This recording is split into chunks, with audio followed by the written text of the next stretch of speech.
तो बच्चों आज हम लोग पढ़ेंगे हिंदी के बारे में, जानेंगे कि हिंदी में हम लोग कैसे अच्छा नंबर स्कोर करें।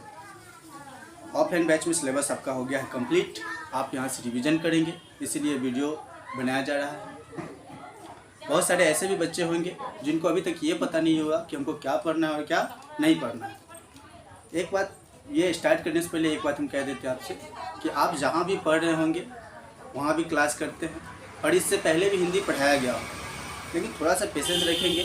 आप जहाँ पढ़ रहे थे या फिर जहाँ पढ़ रहे हैं उसमें और इसमें बहुत का अंतर है। आपको एक विजुअल क्लास के माध्यम से बहुत सारी चीज़ें बताने का प्रयास किया जाएगा।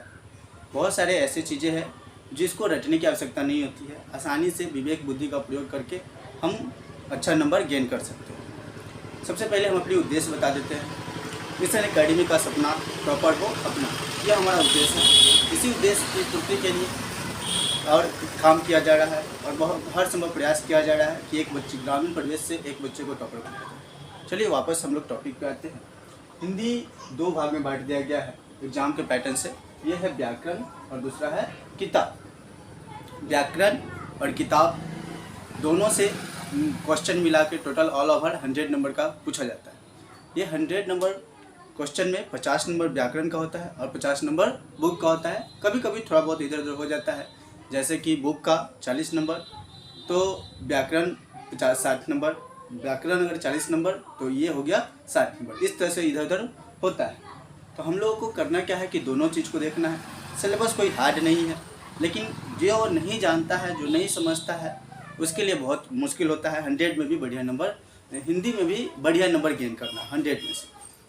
सबसे पहले हम यही समझने का प्रयास करेंगे क्या पढ़ना है और क्या नहीं पढ़ना है। 95% बच्चों को ये पता नहीं होता है कि हमको 10th में पूछा क्या जाएगा और पढ़ना क्या है। किताब में बहुत सारा चीज़ होता है, लेकिन हमको बहुत सारी चीज़ें से मतलब नहीं होती है। मात्र 2 मिनट में हम लोग जान जाएंगे कि क्या पढ़ना है और क्या नहीं पढ़ना है।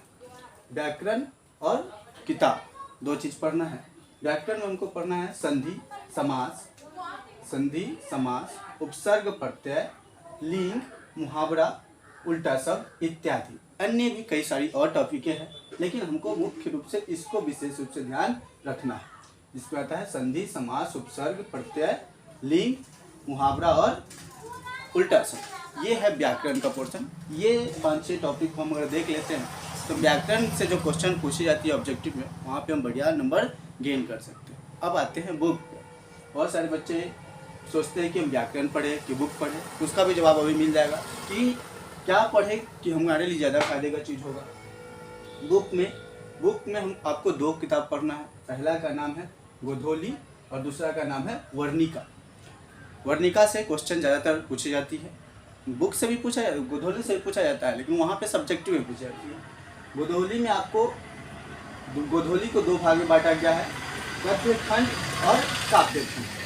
गोधोली को कितने भाग में बांटा गया है? 2 भाग में, गद्य खंड और काव्य खंड। गद्य खंड में कहानी, निबंध, जीवन चलित, गणित रचना, ये सारी चीज़ें पढ़नी होती है। और काव्य खंड में सिर्फ कविता होता है, ज़्यादातर दोहा और क्या होता है, कविता होता है। और मज़ा आता है इसको पढ़ने में, ऐसा नहीं कि मज़ा नहीं आता। सबसे ज़्यादा पढ़ने में आपको मज़ा आएगा वर्णिका। वर्णिका में आपको 5 गो एक्सरसाइज पढ़ना है और गोधोली में 12 एक्सरसाइज पढ़ना है और पढ़ना है आपको काव्य खंड में 12 एक्सरसाइज। टोटल एक्सरसाइज मिला के हो जाएगा 12, 24, 24, 5, 29 एक्सरसाइज आपको टोटल पढ़ना है। अब इस 29 एक्सरसाइज में आप कैसे पढ़ेंगे और क्या पढ़ेंगे, किस तरह से टॉपिक पे कमांड बनाएंगे, तो हम लोग जानते हैं। पहले काव्य खंड में क्या पढ़ना है, काव्य खंड में क्या पढ़ना है और गोधोली में क्या पढ़ना है, इसको समझने का हम लोग प्रयास करते हैं। नहीं पढ़ना है। अब ये वीडियो में हम लोग जानेंगे कि गोधोली में क्या पढ़ना है और वर्णिका में क्या पढ़ना है। गोधोली के 2 भाग जो बटा हुआ है, काव्य खंड और गद्य खंड, उसमें क्या पढ़ना है। अगला वीडियो 5 मिनट का होगा और 5 मिनट में 8 नंबर 100% गारंटी के साथ। तो मिलते हैं हम लोग अगले वीडियो में। जय बिहार, जय भारत।